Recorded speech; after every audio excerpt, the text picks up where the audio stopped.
Grigoryan, please. Thank you very much, dear Secretariat and honorable guests. Greetings from Yerevan.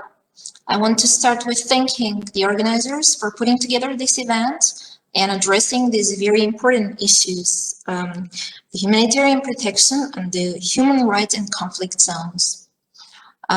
Expressing my gratitude to the speakers, I want to separate the words of Mr. Hajiani, who spoke about the need to properly investigate all the war crimes in the conflict zones.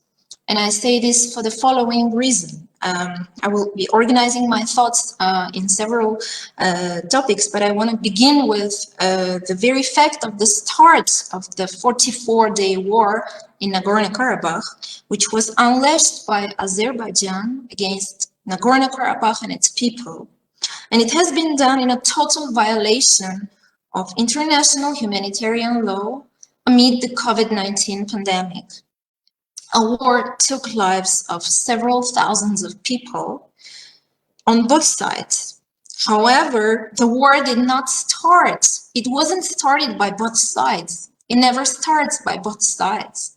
In fact, it was a very well-planned aggression by Azerbaijan, accompanied with very high-level Azerbaijani political actors who spoke about the very intentions of this aggression, being cleansing of the Armenian population from their homeland and aiming at resolving the conflict through use of force.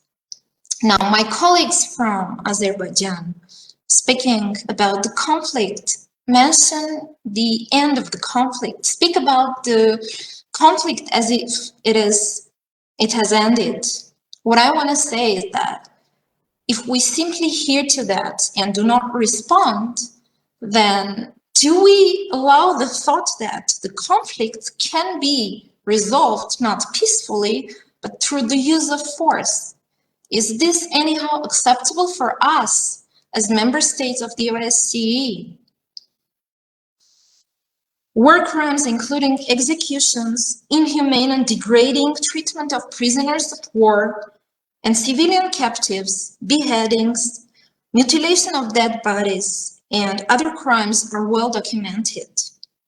As we have heard of multiple international actors and institutions condemning the war and aggression, the voices of targeted assessment and calls to stop the war needed to be heard much louder.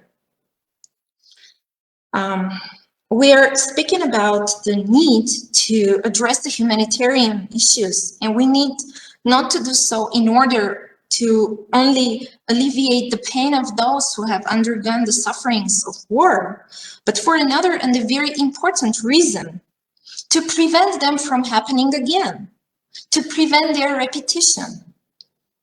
It here becomes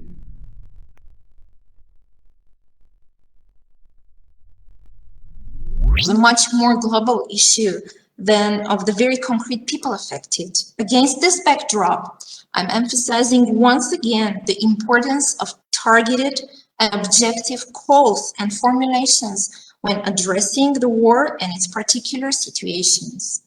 It is essential to keep the chronology of the events and to timely respond to the war crimes that occur, the flagrant violations of humanitarian laws, again, with a very specific goal of preventing them from reoccurring.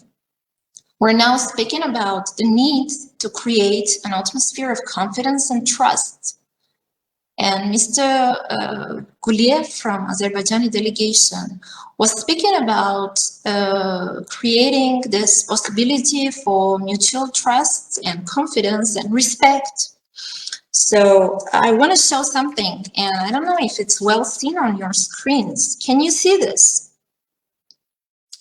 This is a post stamp which was produced last year, at the end of the last year in Azerbaijan. What it depicts is a specialist, disinfecting specialist, on the map of Azerbaijan on this side, and this is the land of Nagorno-Karabakh. And the specialist is disinfecting, spraying the areas where Armenians live. Have you heard of any criticism and condemnation of producing anything like this? And is it even possible to speak about an atmosphere of mutual trust or about the possibility of building this trust? Also, I cannot bypass the issue, which is a very essential right during these days, the issue of the prisoners of war and captives. Again, our Azerbaijani colleagues are speaking and providing numbers of the returned captives. We know that there are tens of more captives, and it is not acceptable to politicize this very humanitarian issue.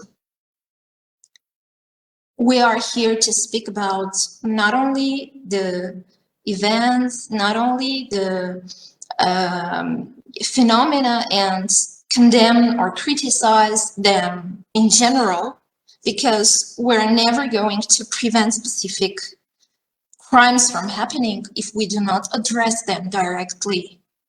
It is our obligation to speak very directly, to go through investigations in order to prevent. This doesn't only refer to Armenia, to Armenians, to many other nations who have same issues here. We need to speak directly. We need to tell the truth.